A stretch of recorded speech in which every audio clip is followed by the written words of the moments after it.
सहना भवतु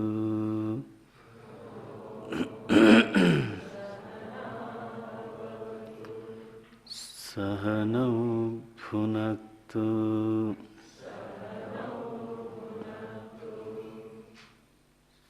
सह वीर्यं करवावहै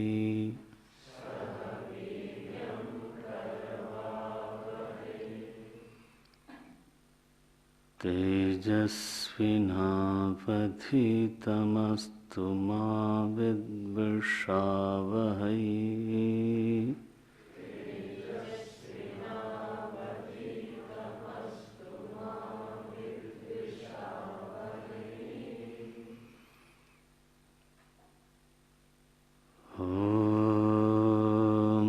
शांति शांति शांति।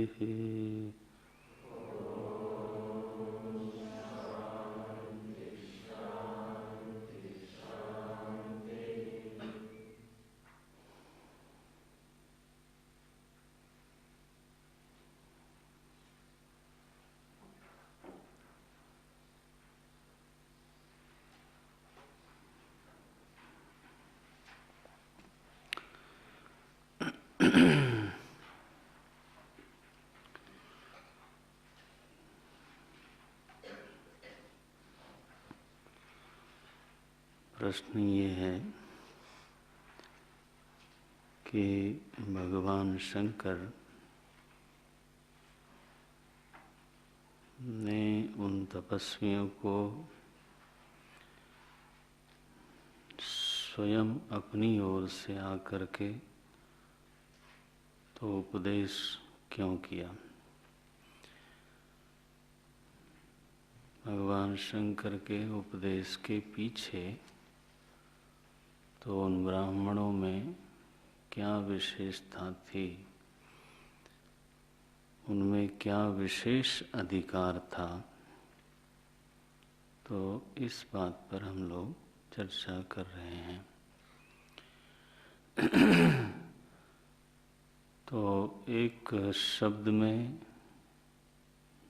जो उत्तर आया वो ये है कि क्योंकि वो जो ब्राह्मण लोग थे वो कर्मनिष्ठ थे, वो लोग कर्मवादी थे, परिस्थितिवादी नहीं थे। व्यक्ति यदि परिस्थितिवाद से बौद्धिक स्तर पे संक्रमित होकर के कर्मवाद में प्रवेश कर जाए तो ये उसके जीवन में क्रांति मानी जाती है। असल में जो बौद्धिक संक्रमण है आध्यात्मिक जगत में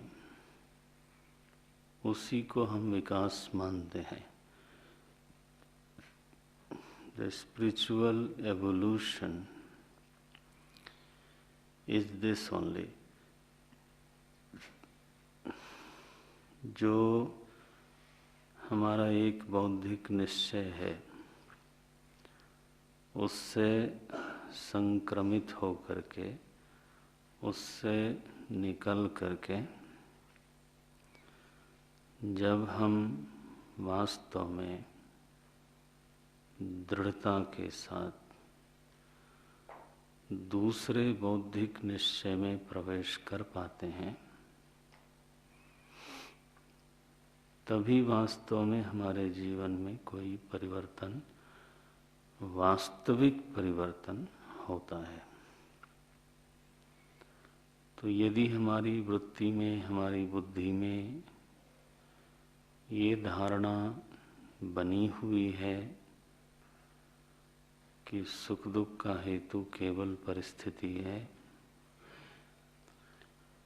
और परिस्थिति को ठीक करना एकमात्र पुरुषार्थ है,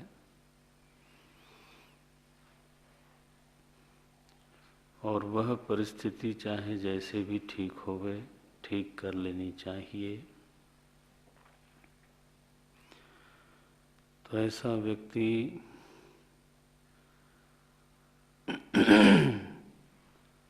सत्कर्म का आग्रही नहीं होगा, परिस्थिति का ही आग्रही होगा। ऐसा व्यक्ति दुष्कर्म से भयभीत नहीं होगा।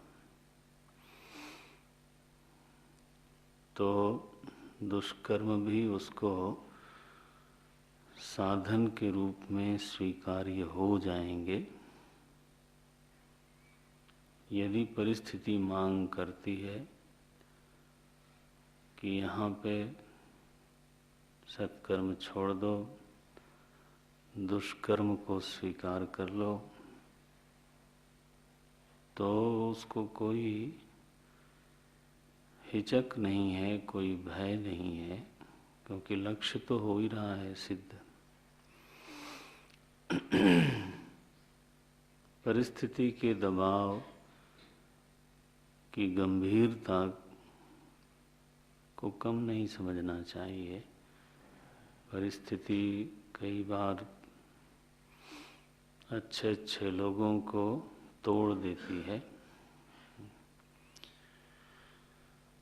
वो इतना दबाव डालती है कि तो महाव्रती लोगों का व्रत भंग होता है।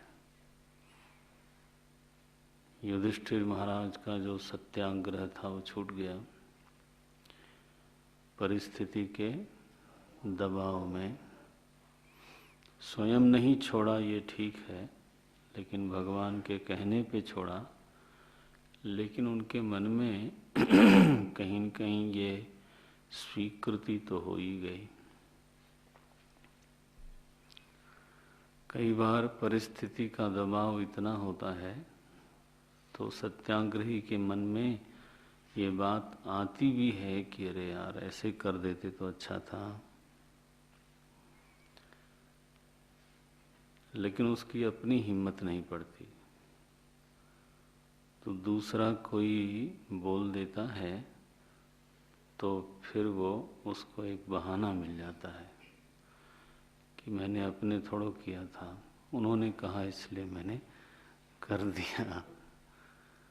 तो इसका जवाब लोग देते हैं कि वो कुएं में कहेंगे कूदने के लिए तो कूदोगे।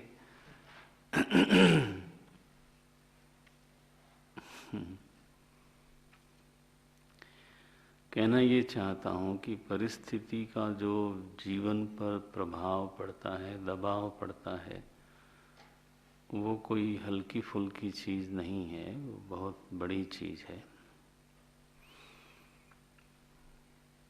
उसको सहते हुए सत्य का आग्रह करना, उसको सहते हुए सत्कर्म में बने रहना, ये किसी धीर वीर का काम है। साधारण व्यक्ति ये कर नहीं सकता।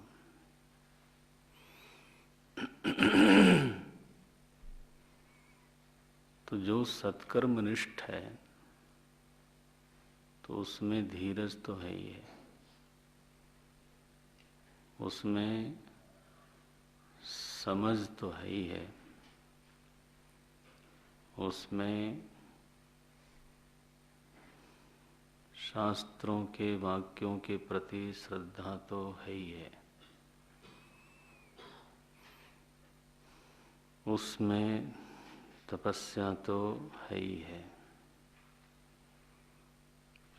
उसमें आत्मसंयम तो है ही है।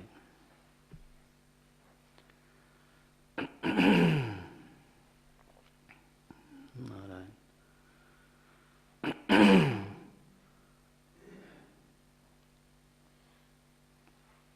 यह निश्चय जीवन में स्थिर हो जाए कि सत्कर्म का परिणाम कभी भी बुरा नहीं हो सकता,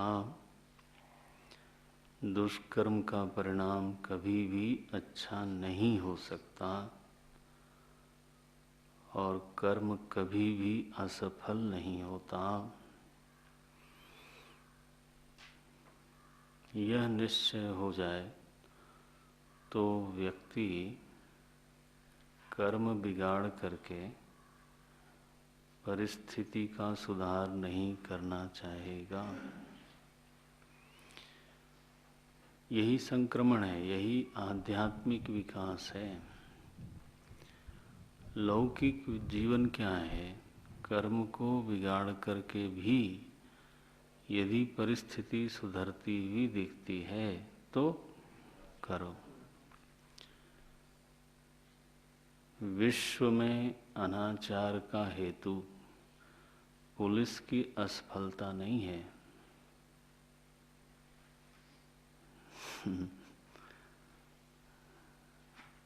विश्व में अनाचार, दुराचार, भ्रष्ट आचार, व्यभिचार का हेतु केवल ये एक मान्यता है। सोच के देख लो।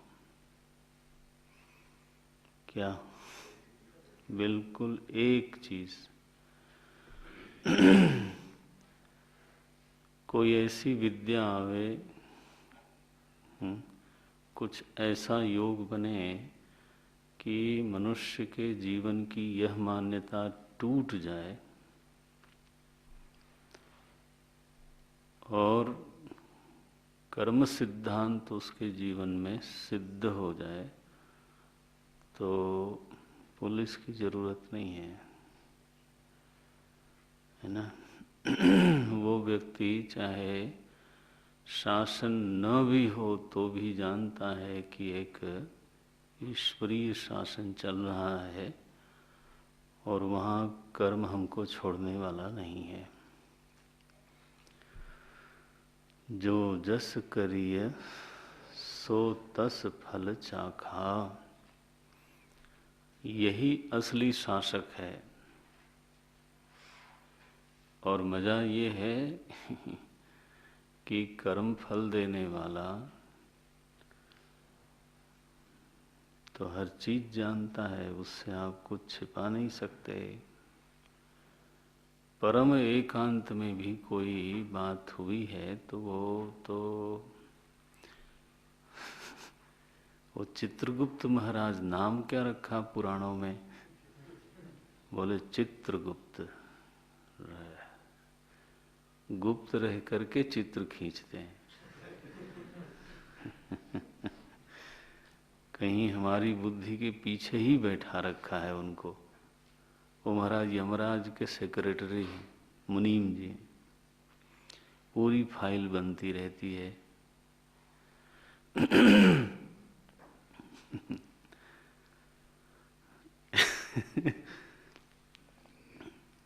यो गुप्त रूपेण चित्रम लाती थी। वो कोई गुप्ता जी हैं ये ना समझ लेना। ना ना, बिल्कुल नहीं। वो गुप्त रूप से चित्र खींचते हैं और यमाचारी को सौंपते रहते हैं। ये यमाचारी कौन है भाई? जो नियमों का पालन करवाने वाले हैं, यमराज हैं। यमा नाम राजा इति, यमा नाम माने नियमानाम राजा। तो यह जो शासन चल रहा है ये बदलता ही नहीं महाराज। 5 साल में नहीं बदलता ये ना। तो ऋषियों ने लिखा, कर्म प्रधान विश्व करि राखा। प्रधानमंत्री प्रधान नहीं कहा, ना ना। कांग्रेस प्रधान, भाजपा प्रधान नहीं, बुश प्रधान नहीं। ये लोग पपेट, कठपुतली हैं। उमादार जोशित की नाही, सबहि नचावत राम गोसाई। दारू जोशित माने दारू माने लकड़ी, कठपुतली। ये तो ये अगर समझ में किसी को आ जाए। समस्या ये है कि ये भाषण देने से सार्वजनिक उपदेश देने से थोड़ा बहुत फर्क पड़ेगा ऐसा नहीं पड़ेगा। आखिर हम लोगों को भी थोड़ा बहुत समझ में आया है तो सुन सुन के ही समझ में आया। तो ये न कहना कि सुनने से कुछ लाभ नहीं होता, पढ़ने सुनने से क्या होता है, तो और कैसे होता है बताओ मुझे जरा। तो बोले त्रिभंगासन करने से होता है। नहीं होता जनाब। प्रवचन अगर ठीक से न समझ में आया हो, समझ है नहीं ये तो व्यक्ति प्रवचन को व्यापार बना लेगा, उसमें मैनिपुलेशन करेगा। क्या ये तो माया महाठगनी हम जानी कहीं घुस जाती है। आसन प्राणायाम को व्यापार बना लेगा।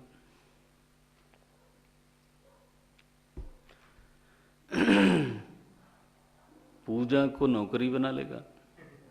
है ही है, लोग नौकरी करते हैं। कोई व्यक्ति व्यापार को पूजा बना लेता है, हाँ, और कोई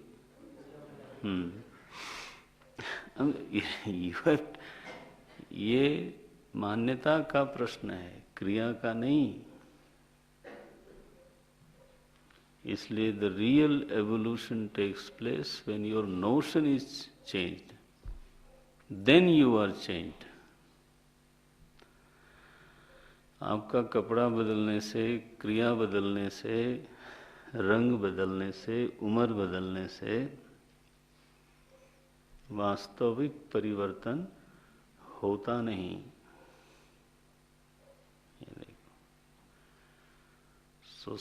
वास्तविक संक्रमण जो है वो समझ बदलने से होता है, मान्यता बदलने से होता है। मान्यता जब हम शब्द बोलते हैं तो विचारजन्य मान्यता है, माने वो मानने वाली बात नहीं। निष्पत्ति, वैचारिक निष्पत्तियां जब दृढ़ हो जाती हैं, बदल जाती हैं और दृढ़ हो जाती हैं,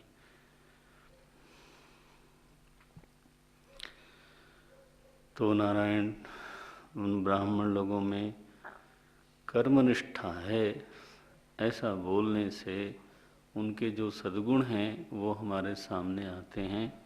कल हम लोगों ने एक बात देखी थी,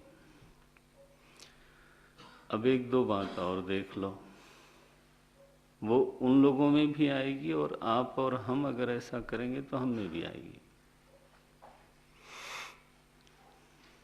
जो कर्मनिष्ठ होता है उसका राग द्वेष शिथिल होता है, ये नियम है। मैं कर्मठ नहीं बोल रहा हूं, ये परिस्थितिवादी भी लोग कर्मठ बहुत होते हैं, जिसको अंग्रेजी में आजकल डायनेमिक बोलते हैं। ये डायनेमिक होने से आध्यात्मिक लोग प्रभावित नहीं होते, उसका आदर है। क्यों आदर है? क्योंकि वो विलासी से, प्रमादी से, तमोगुणी से बेहतर है। वो तो ठीक है, ये तामसिक व्यक्ति दिन भर पड़ा रहता है तो नाक से कुछ निकल गया तो वो भी साफ नहीं करना। माने if this kind of foolish person is there, नहीं किसी के निकला नहीं है ऐसा नहीं तो कुछ बच्चों ने नाक साफ की तुरंत तो इसलिए मुझे बोलना पड़ा कि ऐसा कुछ नहीं है। मेरे तो नक्कीन रखी है तो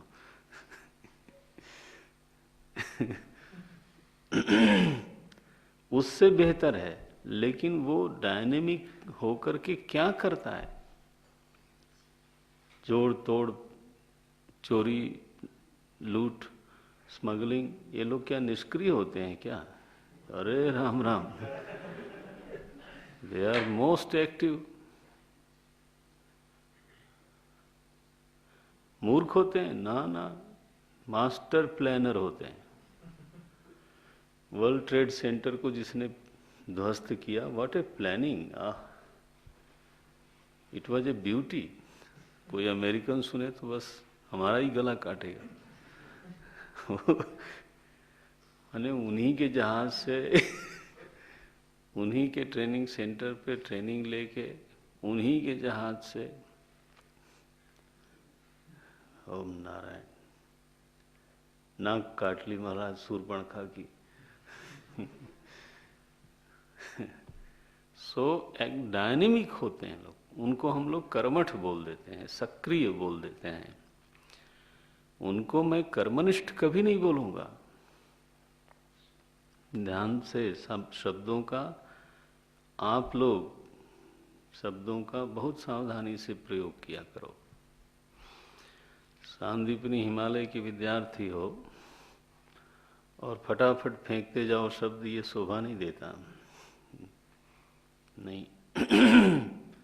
जो मर्जी है किसी को भी टोपी पहना दो, ना ना ना ना ना, इतना आसान नहीं है। सो कर्मनिष्ठ व्यक्ति में पहली बात तो यही है कि वो कर्म बिगाड़ के परिस्थिति सुधारना नहीं चाहता। और मैंने बात कही कि उसका राग द्वेष शिथिल होता है।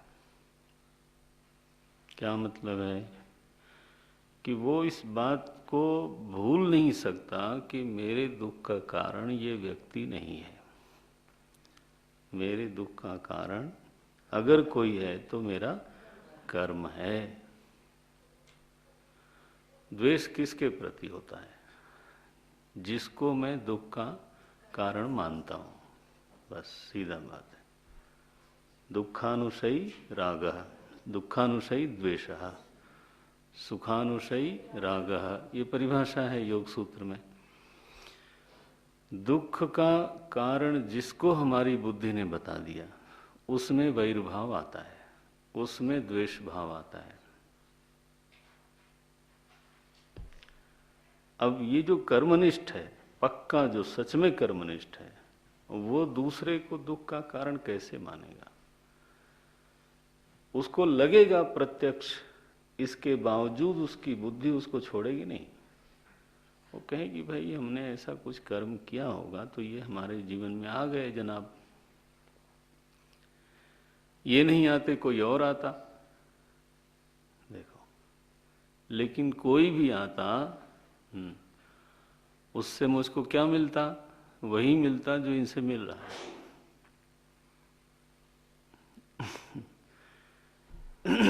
ध्यान रखना, कोई व्यक्ति दुष्ट हो पड़ा रहे अपने घर तो उससे हमको क्या प्रभाव पड़ना है? प्रभाव कब पड़ता है? जब हमारा और उसका योग होता है। वो योग कौन मिलाता है? कर्म मिलाता है। मेरे कर्म ने उसको बुलाया इनविटेशन कार्ड देके कि आओ जनाब हमको करो परेशान। सो इसलिए वो जानता है कि नाम बदलने से, चेहरा बदलने से कुछ फर्क पड़ता नहीं है। जीवन में देखा जाता है, आपने भी देखा होगा, एक व्यक्ति आपका मित्र है, हर समय आपका समर्थन करता है, और कुछ काल बीतने पर, हमेशा नहीं लेकिन ऐसा हो सकता है, हाँ, कि वही व्यक्ति आपका परम विरोधी हो। अब क्या हुआ? चेहरा तो वही है, नाम भी वही है, नेम प्लेट भी वही है। सो हम लोग जल्दीबाजी में व्यक्ति से द्वेष कर बैठते हैं। समझदार कर्मनिष्ठ अपने कर्म को संभाले रखता है और जानता है कि मेरे कर्म अगर ठीक होंगे तो दुनिया बदल जाएगी, इनकी क्या हिम्मत है। ठीक है, तो उसका उस व्यक्ति से द्वेष हो नहीं सकता, होगा भी तो शिथिल होगा, मंद होगा। अगर तो द्वेष होता है तो इसका मतलब है कि मेरी कर्मनिष्ठा में बहुत कमी है। जितना तीव्र द्वेष उतनी ही कर्मनिष्ठा में कमी।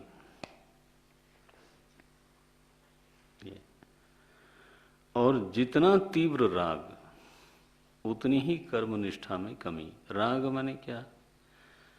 बुद्धि ने ये बता दिया कि इस व्यक्ति के कारण हमको सुख मिलता है, हमारा विकास होता है। तो अगर एक बार बुद्धि ने ये बता दिया और हमने मान लिया, तो क्या होता है कि उस व्यक्ति के प्रति हमारे मन में एक आश्रय भाव जगता है कि मेरे सुख के लिए, मेरी प्रगति के लिए, चूंकि ये व्यक्ति ही उत्तरदायी है और इसलिए बौद्धिक स्तर पे मैं उसके आश्रित होता जाता हूं। ये जो पराधीनता है ना, सुख के लिए किसी की पराधीनता, विकास के लिए, सुरक्षा के लिए किसी की पराधीनता, इसी को राग बोलते हैं। स्वाधीनता का नाम वैराग्य है। राग माने क्या? प्रेम नहीं। राग माने प्रेम नहीं समझना। राग माने अपनी सुरक्षा के लिए मेरा मन किसी का आश्रय मानता है, अपने सुख के लिए, अपनी सुरक्षा के लिए, अपने विकास के लिए जिसकी हम पराधीनता मन में मान बैठते हैं, उसके प्रति हमारा फिर राग हो जाता है। देखो, वो चाहे धन हो, और धन में राग का मतलब क्या है कि धन को हम अपनी सुरक्षा का, हाँ बस, तो हमारा मन उसके अधीन है। जैसे ही वो हमसे दूर होता है, कहीं न कहीं हम अपने को, हाँ, असुरक्षित अनुभव करते हैं। As though the roof has been taken away, छत निकल गई हमारे सिर के ऊपर से।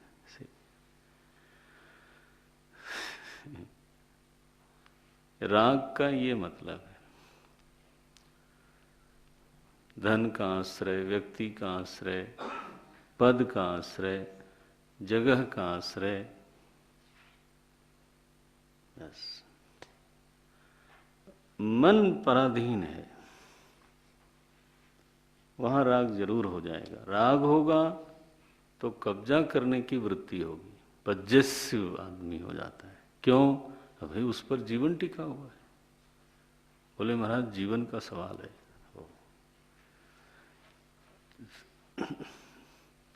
तो राग फिर पजेसिव होता है। उस पजेसिव होने में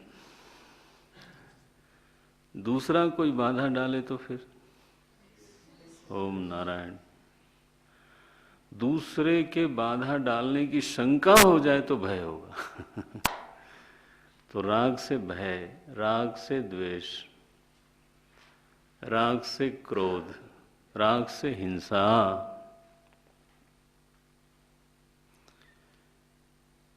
देख लो,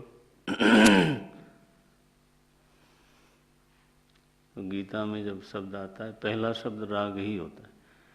वीत राग भय क्रोध। देखो पहले का वीत राग, राग वीत हो गया तो फिर भय, क्रोध, वो सब आगे का जो चेन है वो ठीक हो जाती है। लेकिन अगर वो बना हुआ है, फिर आप पत्ते तोड़ने से पेड़ नहीं मरता भाई, मूल तो बना हुआ है। ये सो जब कर्मनिष्ठ कोई व्यक्ति सच में कर्मनिष्ठ होता है तो पक्का है कि उसके जीवन में राग शिथिल होगा। उसकी समझ उसको बताती है कि ये व्यक्ति आए चाहे जाए, अगर मेरा कर्म ठीक है तो ये नहीं तो कोई और आएगा मदद के लिए, ये नहीं तो कोई और आएगा। उसमें क्या है? उपनिषद ने कहा कि स्वर्ग में जब जीव जाता है सत्कर्म करने वाला, स्वर्ग में जब जाता है तो अप्सराएं उसका स्वागत करती हैं और एहि एहि इति आहुतयो वदंती, है ना, आइए आइए ऐसा बोलती हैं वो अप्सराएं। बोले वो अप्सराएं कौन है? बोले तुम्हारे इस जीवन में दी गई आहुतियां हैं। वो कोई वहाँ स्त्रियां नहीं बैठी हैं। कौन है? कौन स्त्री रूप में सामने आई? आहुतियां। माने क्या? तुम्हारा कर्म। ये वेद इस तरह से बोलता है, एहि एहि ति आहुतयो वदंती। तो यमदूत कौन होंगे? क्या सचमुच में वहां होंगे क्या? आपके कर्म ही मूर्तिमान होकर जी यमदूत के रूप में आपके सामने खड़े हो जाएंगे। मूर्खता ये होगी कि हम उनसे द्वेष करेंगे। सच्चाई ये है कि वो है ही नहीं वहां, वो तो केवल पिटाई कर रहे हैं बिना हुए ही। अरे बोले महाराज क्या बात करते हो, बिना हुए ही पिटाई? अच्छा, स्वप्न में कभी आपकी पिटाई हुई हो ना हुई हो? अगर हुई हो तो पीटने वाला कौन है? वहां हो करके कोई है या बिना हुए ही कोई पीट रहा है आपको? देखो कहां से आया वो? आपके खुद के किए हुए, है ना, कर्म वहां मूर्तिमंत होकर के शत्रु बन जाते हैं और मित्र बन जाते हैं, प्रेयसी बन जाते हैं, प्रेमी बन जाते हैं, माता पिता बन जाते हैं, डॉक्टर बन जाते हैं भाई।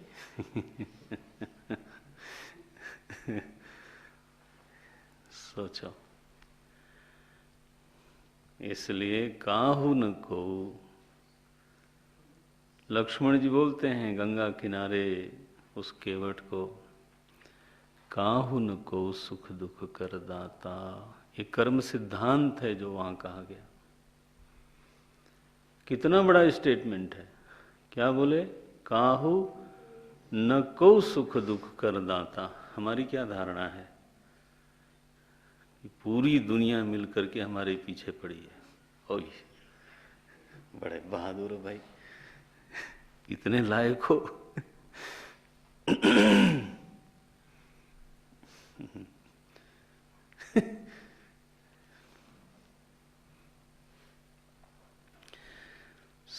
कर्मनिष्ठ जब एक बार शब्द बोला जाता है तो उसका मतलब ये है कि उस व्यक्ति के जीवन में राग नहीं है, माने कम है, नहीं है ऐसा तो नहीं, द्वेष शिथिल है।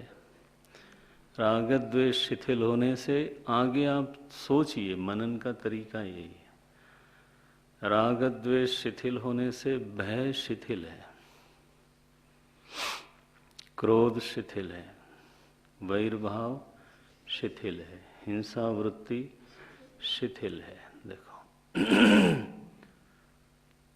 तो शांता नाम हो गया आपका।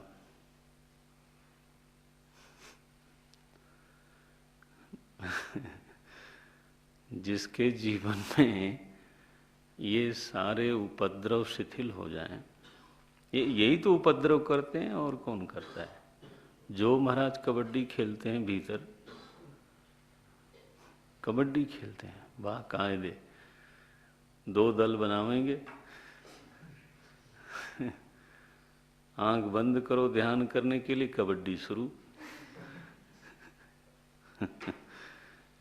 तो ये जब तक चीजें सही ठीक ठिकाने न हो जाएं तब तक बात बनती नहीं। तो जिसका राग द्वेष शिथिल हो, जिसके जीवन में प्रशांति हो, जिसके जीवन में जितेंद्रियता हो, जिसके जीवन में श्रद्धा हो, संयम हो, तपस्या हो, धीरज हो, ऐसा कोई मनोहर व्यक्तित्व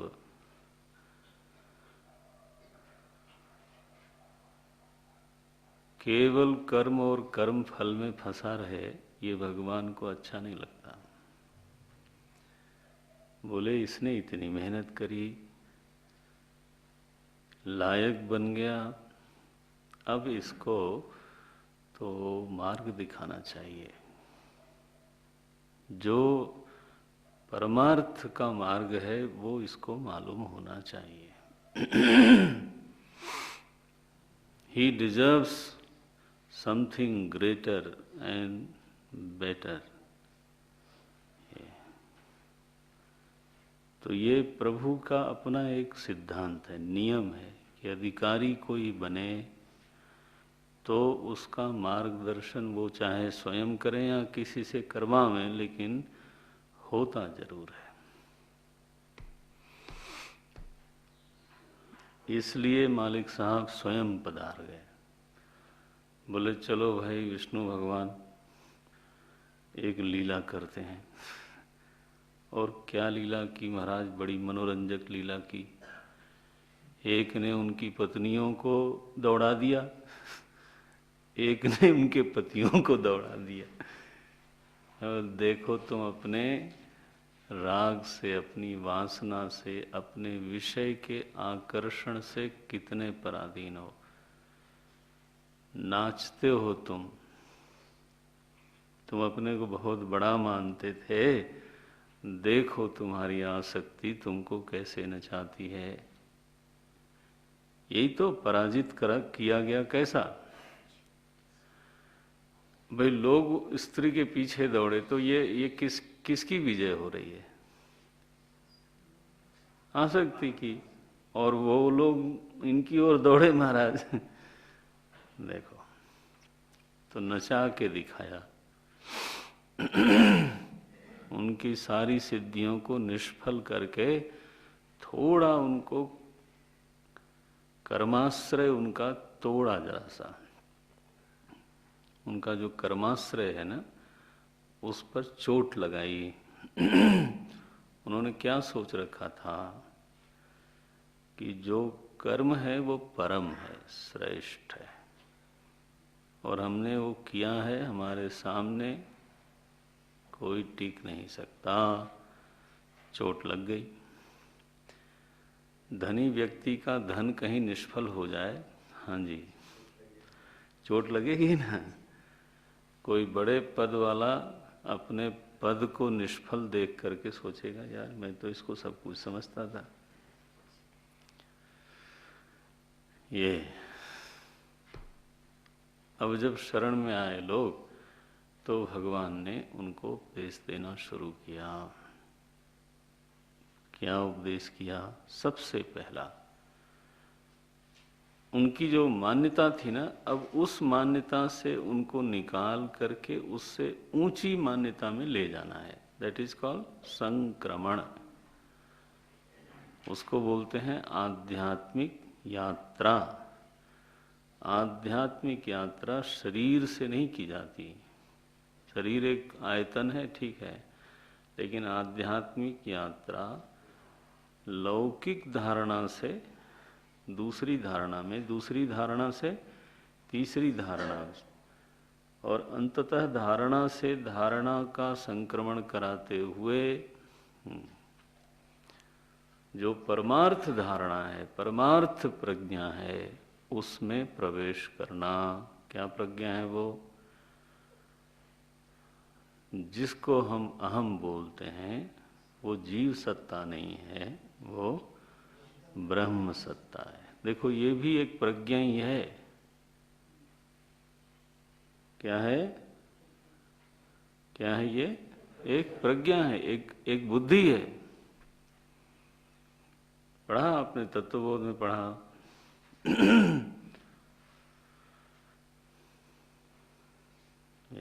बुद्धिरुत्पन्ना, ब्रह्म बुद्धि उत्पन्ना, बुद्धिरुत्पन्ना। ये कोई स्थिति उत्पन्न, उसको हम लोग बहुत आदर नहीं देते हैं।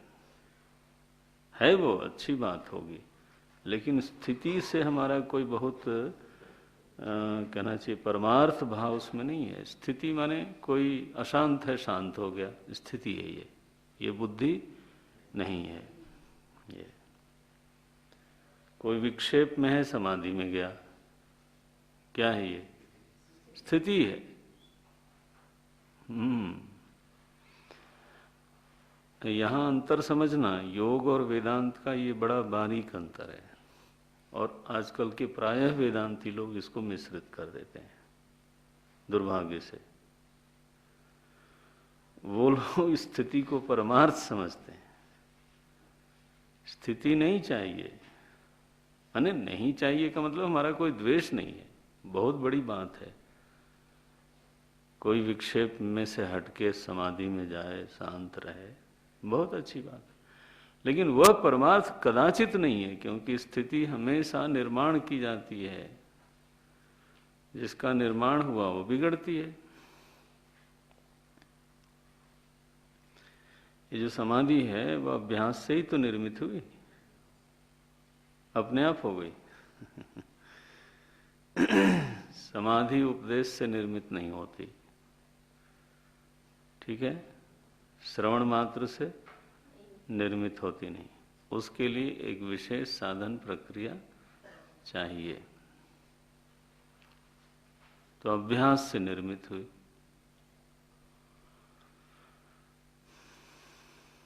निर्मित हुई तो जाएगी।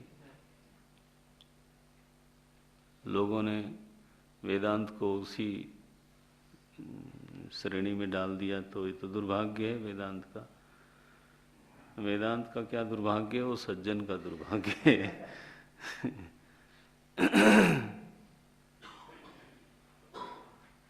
स्थिति नहीं, बुद्धिरुत्पन्ना, बुद्धि चाहिए, प्रज्ञा चाहिए।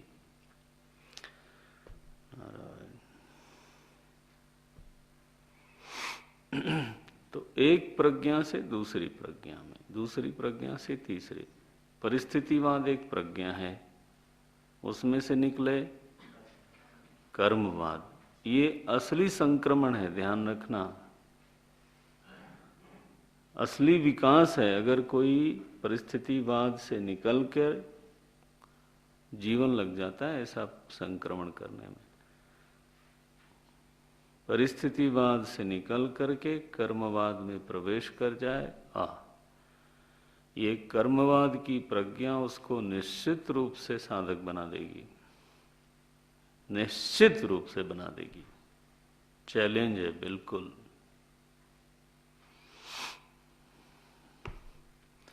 तो कबीर ललकारते हैं, बोया पेड़ बबूल का, आम कहाँ ते खाए। ये क्या है आप जानते हो? ये कर्मवाद है।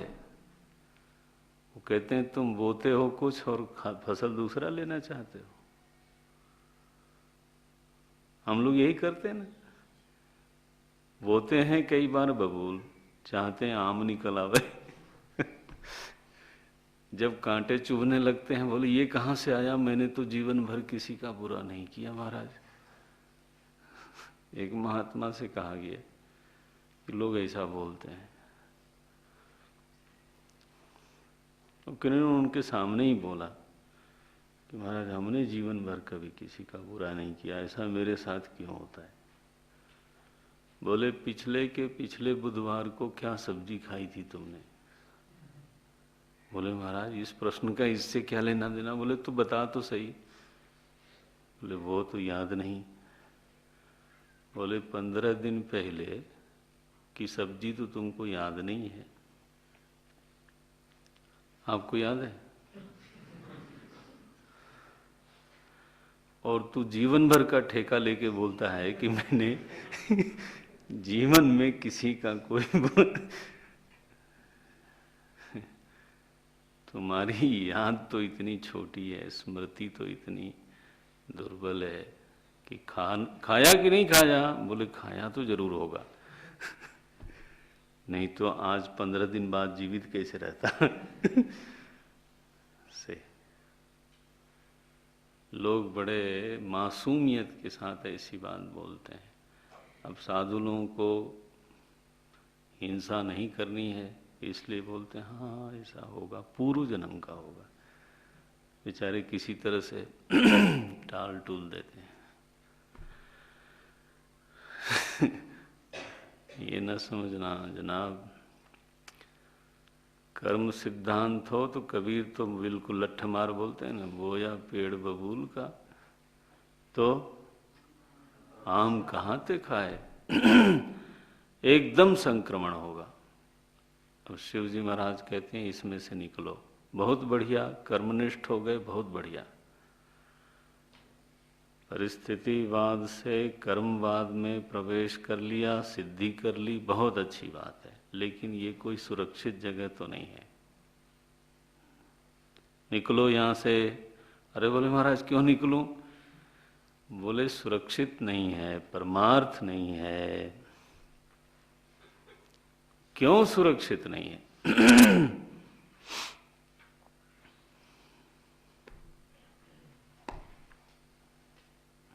वाह, ऐसा अजीब अजीब लगता है अध्यात्म की चर्चा में।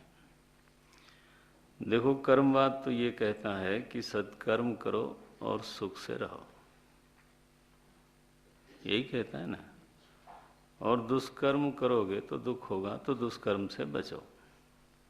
दिस इज पूरे कर्मवाद की अंतिम सलाह यही होगी।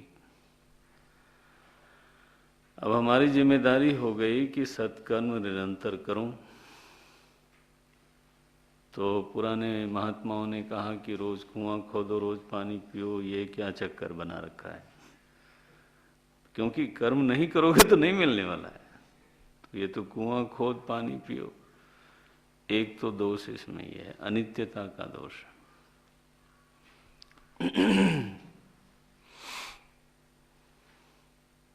दूसरा, सत्कर्म करने से भी अभिमान नहीं मिटता, कर्ता भाव नहीं मिटता।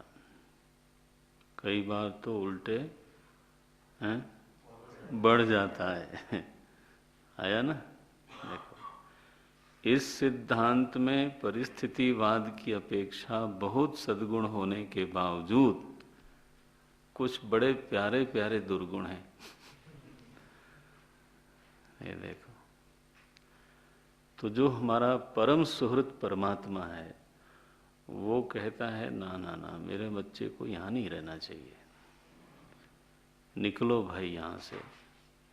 तो शिव जी महाराज निकालने के लिए तैयार, बिल्कुल पहला श्लोक बोलते हैं, आओ पढ़ते हैं। तो रोज ही पाठ किया है, फिर रोज करना भी है, लेकिन आओ पहले पढ़ो इसको। कर्तुराज्ञया प्राप्यते फलम्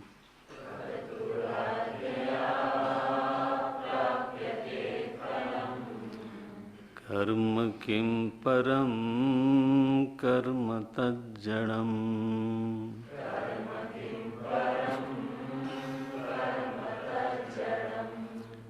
कर्तुराज्ञया प्राप्यते फलम्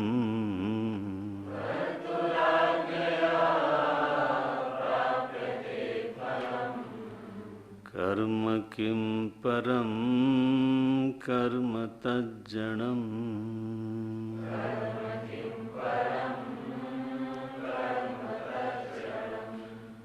कृतिमहो दधौ पतनकारणम्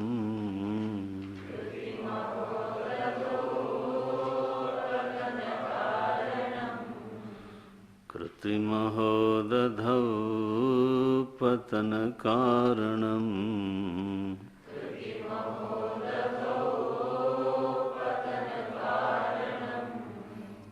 फलम् शाश्वतं गतिनिरोधकम्।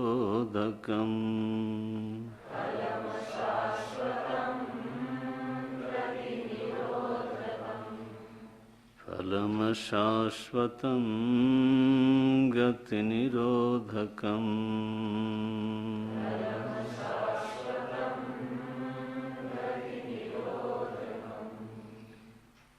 उपदेश का देखो आरंभ होता है, थोड़ा ज़्यादा सावधानी रखें। इस श्लोक में सबसे पहली बात जो भगवान शंकर ने कही वो ये कही कि प्राप्यते फलम। देखो भाई, आप लोग सब लोग अपने अपने जीवन में इस बात पर ध्यान दें कि फलम प्राप्यते न तो गृह्यते। फल जो है वो प्राप्त होता है, फल का कोई चुनाव नहीं करता।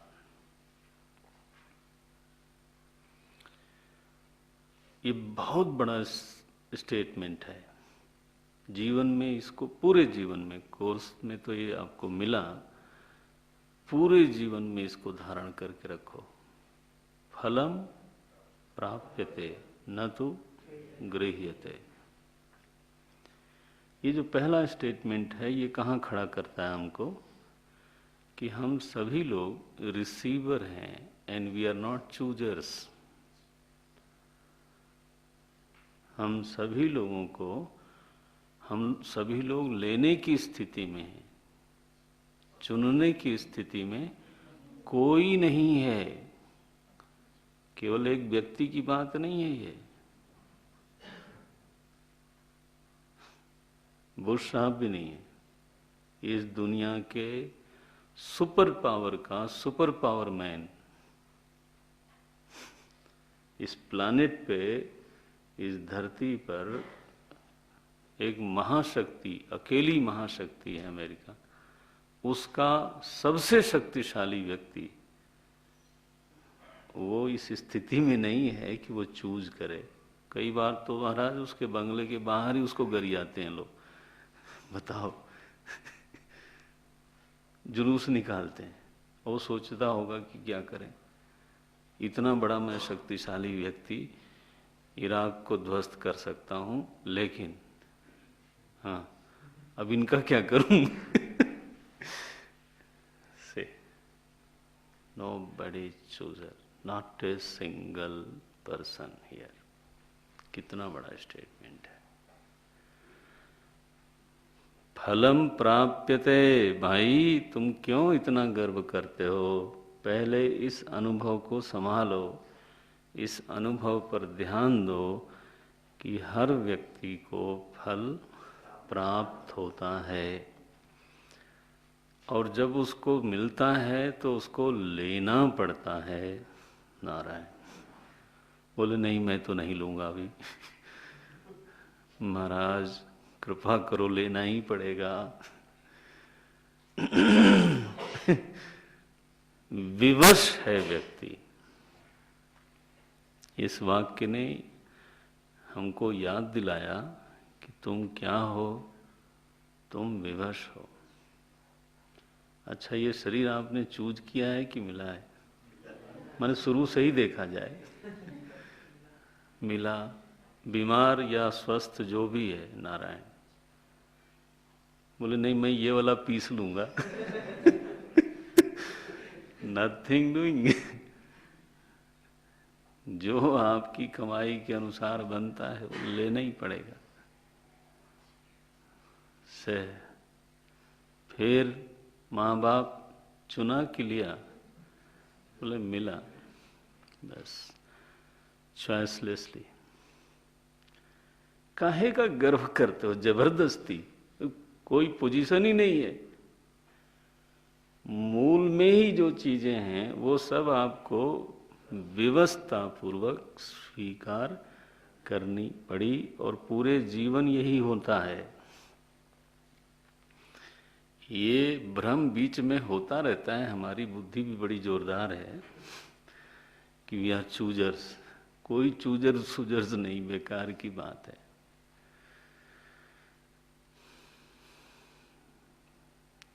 भगवान ने हमारी औकात बता दी पहला ही वाक्य कि वेयर डू यू स्टैंड। जरा कृपा करके समझो उसको।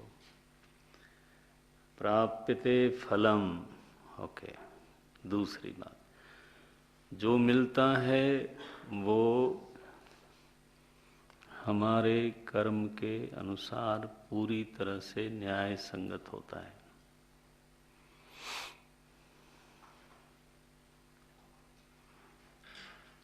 ये बहुत बार हमको लगता है कि हमारे साथ अन्याय हो रहा है। आदमी को लगता है कि हमारे साथ अन्याय हो रहा है या हुआ है, कंप्लेन करता है। और बहुत मजेदार है, उसी आदमी को कई बार ऐसा भी लगता है, और खास तौर से जब याद दिलाया जाए तो,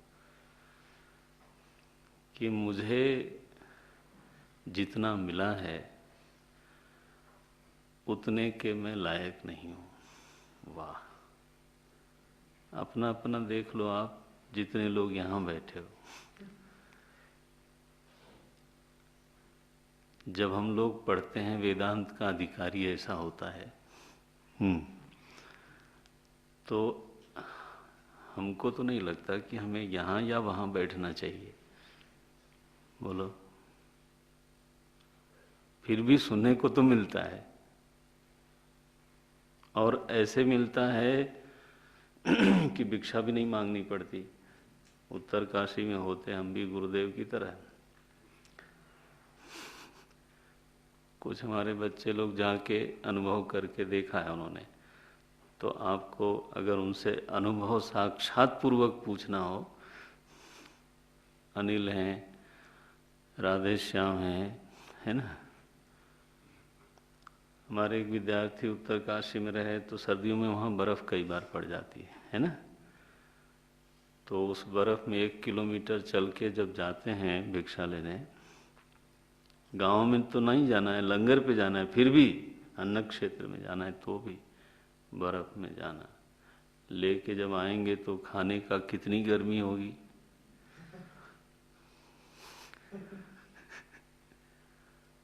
तो बोले फिर साधु लोग स्टोव जलाते हैं, सबकी कुटिया में आजकल कुछ न कुछ रहता है, फिर वहाँ उसको किसी तरह से कुछ खाने लायक बना ही डालते हैं जोर लगा के।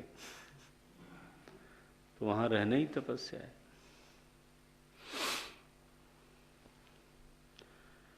तो दो दो अनुभव एक साथ होते हैं। एक अनुभव ये है कि हमारे साथ अन्याय हुआ, एक अनुभव यह है कि जितना हमको मिल रहा है या जितना हमको मिला है जीवन में, उसके हम अधिकारी नहीं हैं। जब व्यक्ति शांत होता है तब उसको ये महसूस होता है। और आपकी बात नहीं कर रहा हूं, पूरी दुनिया में आप सर्वे कर लेना,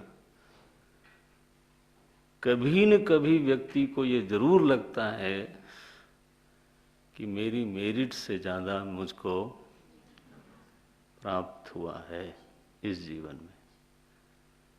ला, तो कंट्रोडिक्टरी फीलिंग हो गई। एक तरफ अन्याय, दूसरी तरफ न्याय नहीं, ज्यादा। ये ज्यादा जब महसूस होता है तब तो होती है भक्ति, भगवान की बड़ी कृपा है। और अन्याय में तो फ्रस्ट्रेशन है। खैर, शास्त्र क्या बोलता है? बोले शास्त्र तो ये कहता है कि जितना आपने किया, जो जस करिए करई सो तस फल चाखा, आपके कर्मों के अनुसार तौल के नाप के जो बनता है मालिक साहब उतना तो देते ही हैं। थोड़ा सा अपनी ओर से कृपा का मसाला उसमें डाल के फिर देते हैं। अब बोले महाराज जब पिटाई होती है उस समय कहाँ कृपा गई? बोले होती है, उसमें भी कृपा होती है। उसमें जो एक कुछ हम सीखते हैं, है ना, आदमी सीखता है, तो वो कहीं न कहीं भगवान की कृपा से उसमें कुछ सिखाने का तत्व होता है। विपत्ति में भी सिखाने का तत्व शामिल होता है।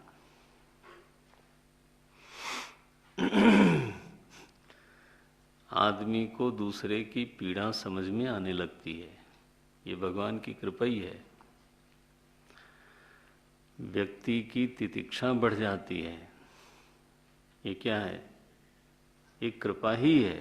तो ध्यान रखना कि परमात्मा न्यायी है और दयालु है, एक ही साथ दोनों है। जो हमारा बनता है कर्म के अनुसार वो तो हमको मिलता ही है, लेकिन उसमें साथ में हाँ अपनी कृपा जरूर मिला के ही देता है वो। इसलिए एक महात्मा ने बड़ी प्यारी बात कही कि केवल कृपा ही है, एक कठोर कृपा है और एक मृदु कृपा है। जब दंड होता है ना, वो भी कृपा है लेकिन कठोर कृपा है, क्योंकि उसमें भी भगवान सिखाते हैं और आदमी को दुख से बचा लेते हैं, आगे के दुष्कर्मों से बचा लेते हैं।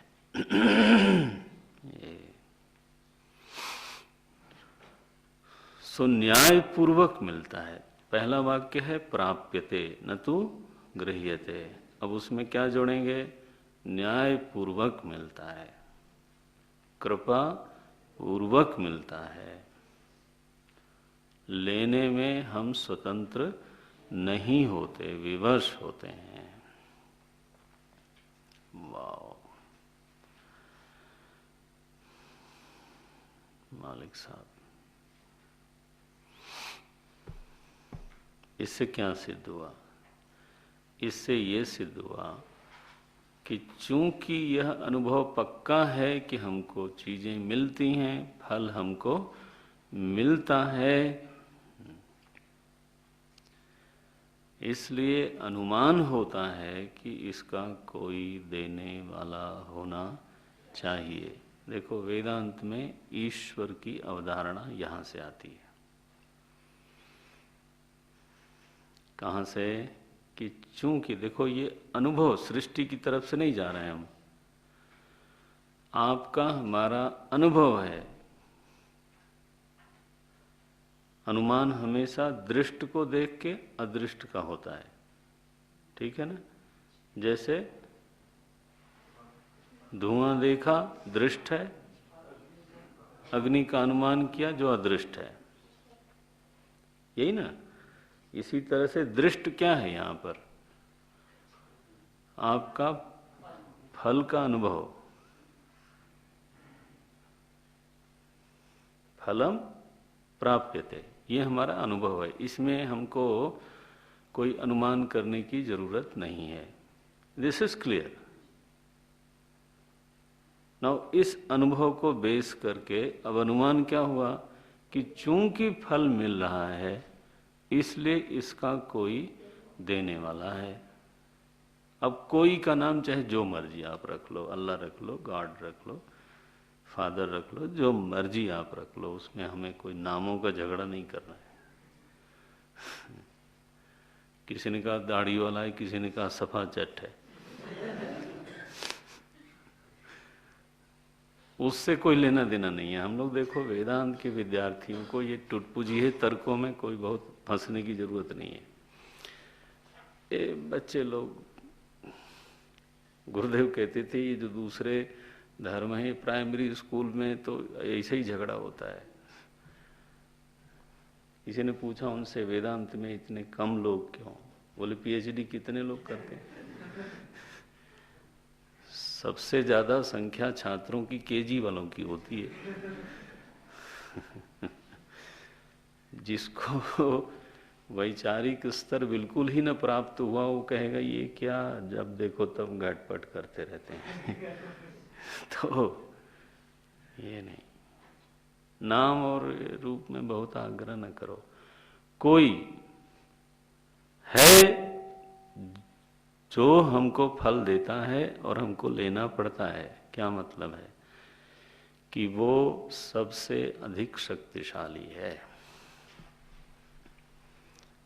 अब अनुमान में एक चीज और जुड़ी, क्योंकि कोई भी प्राणी इस विश्व का ऐसा नहीं है जो उसके देने को मना कर सके। जब देखो हम लोग बोलते हैं ना कि परमात्मा सर्वशक्तिमान है, तो महाराज जी ऐसे बोलते थे कि तुमको मालूम है सर्वशक्ति कितनी होती है? तुम कौन होते हो ये टोपी पहनाने वाले कि सर्वशक्तिमान है? तुमको मालूम है कि सर्वशक्ति कितनी होती है? बोले नहीं, हमको क्या मालूम कि पूरी शक्ति कितनी होती होगी। Can you imagine? इस धरती को ऐसा नचाता रहता है मालिक, मालूम है ना? धरती अपनी दूरी पर घूमती रहती है, कमाल है। और फिर चलती हुई सूर्य की परिक्रमा करती है। हम लोग महाराज 5 किलो उठा लें तो अपने को मार रेसलर समझते हैं। देखो जरा, प्रतियोगिता आयोजित होगी, ओलंपिक होगा, कितना किलो उठाया? बोले 200। वो धरती को ऐसा नचाता रहता है, ऐसे घूमती रहती है। एक नहीं, सारे ग्रह, वो कितने, एक सौरमंडल में ये हो रहा है। गैलेक्सी में जरा देखो, गैलेक्सी में जो आकाश गंगा है, वो कहाँ अनंत ऐसे सौरमंडल हैं। इन सबको नचाने वाला कितना होगा महाराज बलवान? बोले मुझे मालूम नहीं, मैं तो कलम चला सकता हूँ, इतना तो बल है ही मेरे।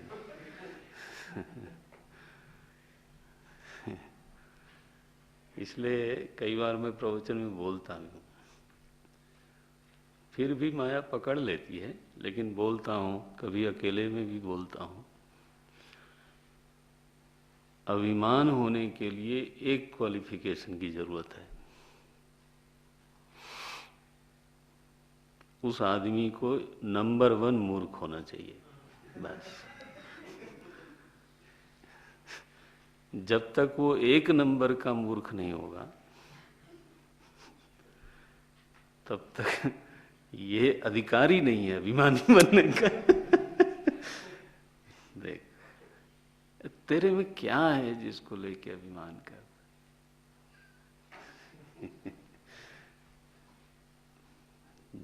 स्थिति है प्राप्यते और अभिमान किए जा रहे हैं, बताओ। खैर जो भी है, सो जो फल देने वाला है वो शक्तिशाली है सबसे अधिक,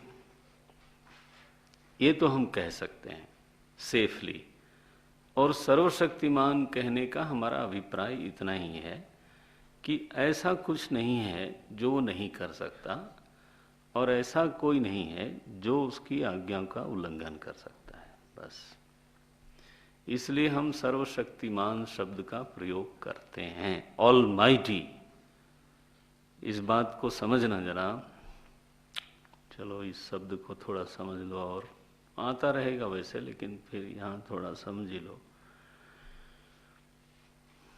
शक्ति की पहचान क्रिया के संदर्भ में होती है। शक्ति की पहचान क्रिया निरपेक्ष नहीं है।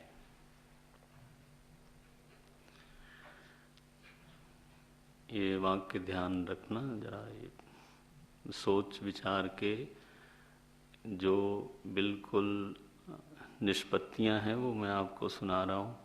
बहुत सोचने पर ये निर्णय प्राप्त होते हैं। शक्ति की पहचान क्रिया के संदर्भ में ही होती है। अब मेरे पास कितनी शक्ति है तो कोई क्रिया करवाओ, चलने को दो, इतना चल क्या है, क्या बोलते हैं, टीएमटी, यही है ना, टीएमटी चेक करो। हॉस्पिटल में आपका कैसा है स्टेमिना, तो वो चेक करने के लिए वो चला देते हैं उस पर, क्या क्या बोलते हैं उसको, हाँ ट्रेड, उस पर ट्रेड, हाँ treadmill test, something like that. TMT मुझे याद है क्योंकि मुझे पीछे कहा जाता था, फिर दूसरे डॉक्टरों ने कहा नहीं इसकी ज़रूरत नहीं। हमने कहा बढ़िया, एक काम से बच गए। तो कहना ये है कि क्रिया कराओ तब पहचान होगी कि इनके पास ये इतना सामर्थ्य है या नहीं है। वजन उठवाओ, कुछ फेंकने को बोलो, विचार शक्ति आप में कितनी है कैसे पता लगे? लिखो या किसी विषय पे चर्चा करो या किसी विषय पे प्रवचन करो, ओनली देन पता चलेगा कि आप कुछ सोच सकते हो या नहीं सोच सकते। बोले मौन हूं मैं तो। महाराज यहाँ एक बार आचार्य ब्रह्मचारी लोगों की कॉन्फ्रेंस हुई यहीं पर, तो हम लोग वहाँ बैठे थे पैनल में। एक ब्रह्मचारी आए, 10-10 मिनट समय था सबको। एक ब्रह्मचारी जी आए, बैठे, 10 मिनट मौन रहे महाराज। मैंने हिम्मत देखो, बिना मूर्खता की इतनी हिम्मत नहीं आ सकती। गुरुजी बैठे थे, पुरुषोत्तम स्वामी जी बैठे थे, सब सीनियर लोग बैठे, शारदा माँ बैठी है। आपको कहा गया है 10 मिनट बोलने को, आप आके बैठे। Close your eyes. किसको? सबको। मैंने कहा बहुत ही अजीब सा आदमी है, दुस्साहसी है। गुरुजी ने कहा नहीं भाई सब लोग क्लोज करो, वो कह रहे हैं, मंच उनका है तो ऐसे ऐसे विभूति पैदा हो जाते हैं महाराज। तो विचार शक्ति कब मालूम पड़ती है? जब आप, इसलिए जो समझदार लोग हैं नासमझ समझदार होते हैं, वो चुपे रहते हैं, बस उनका काम हो गया। बोलने पर तो पता लग जाएगा कि क्या स्थिति है।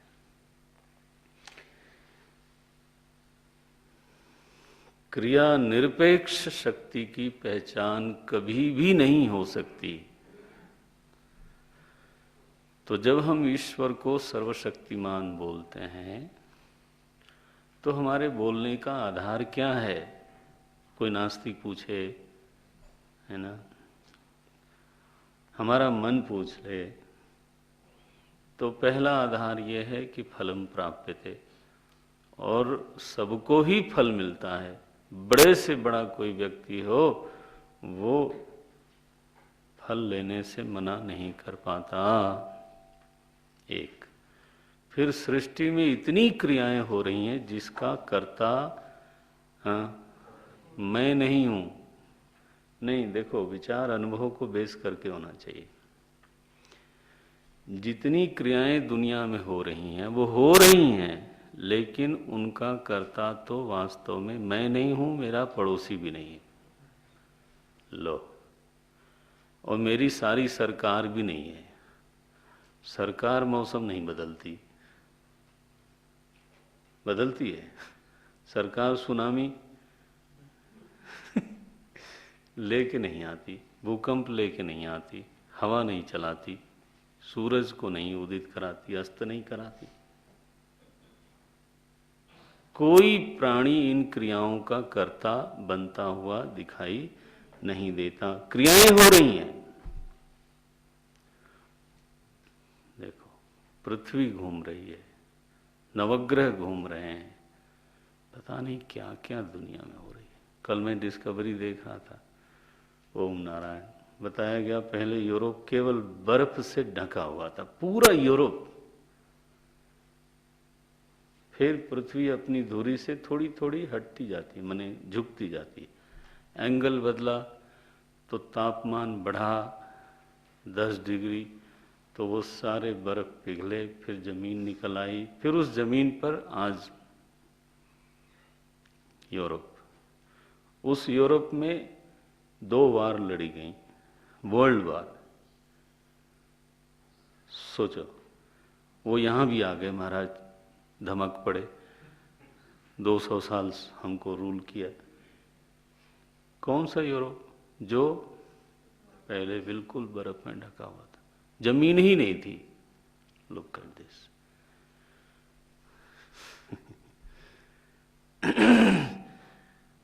देखत तव रचना विचित्र, मन समझ समझ बस रही है। साधो कहीं न जाए, का कहिए, ये संत लोग ऐसे बोलते हैं। क्रिया होती है, हम करता नहीं है, ये पक्का है। और हमारे जानने में कोई भी ऐसा दिखता नहीं जो इन क्रियाओं का करता हो। तो जो कोई भी करता होगा वो निर्बल हो नहीं सकता। वो कैसा होगा? वो सर्वशक्तिमान होगा। तो बोले तुम भी तो करता हो। बोले हम छोटे वाले करता है। और वो बोले वो बड़ा वाला करता है। अब वाक्य जरा देखो। कर्तुहु, ध्यान रखना ईश्वर शब्द नहीं लिखा, ईश्वर शब्द का प्रयोग नहीं है, कोई नाम का प्रयोग नहीं है। क्या प्रयोग किया? कर्तुहु, षष्ठी विभक्ति है, एक वचन। कर्ता शब्द की षष्ठी। कर्ता की आज्ञा से, कर्तुहु आज्ञया फलम प्राप्यते। सही है कि नहीं है? बोले महाराज है। तुम्हारे जीवन में मालूम पड़ता है नहीं पड़ता है? बोले है, बिल्कुल। इसको बोलते हैं स्टेटमेंट ऑफ रियलिटी। शुरुआत कहाँ से करनी है समझते समय? ध्यान रखना, फलम प्राप्यते। तो ये आपका अनुभव है। प्राप्यते न्यायपूर्वक, दयापूर्वक और व्यवस्था पूर्वक। ये ध्यान रखना, एक भी शब्द छूटना नहीं चाहिए। मैं सरल बना के सिद्धांत बोल रहा हूं। ये तीनों शब्द जो बोला है उससे तीन बातें अनुमित होंगी, क्योंकि कोई स्वतंत्र है ही नहीं है।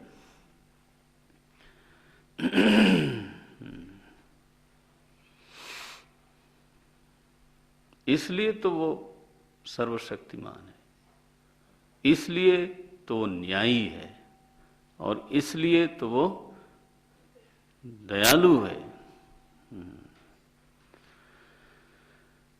चूंकि फल में, मेरे प्राप्त होने वाले फल में ये तीन चीजें दिखती हैं। क्या? व्यवस्था है, न्याय है, दया है। व्यवस्था है, न्याय है, दया है। इसलिए उसको सर्वशक्तिमान होना चाहिए, न्यायी होना चाहिए और दयालु होना चाहिए। और समस्त क्रियाएं हो रही हैं जिनका कर्ता मैं तो नहीं हूं। And nobody can take any credit. तो नेचुरली वो करता है। कैसा करता है? महान करता है। गुरु ग्रंथ साहब में बीज मंत्रों में ये शब्द आता है, कर्ता पुरुष, है ना? कर्ता पुरुष। वो पुरुष लोगों ने पता नहीं पढ़ा नहीं पढ़ा, आश्चर्य होना चाहिए। जीव करता है, लेकिन वहां क्या लिखा? कर्ता पुरुष। ला, यहां क्या है? पहला शब्द कर्तु।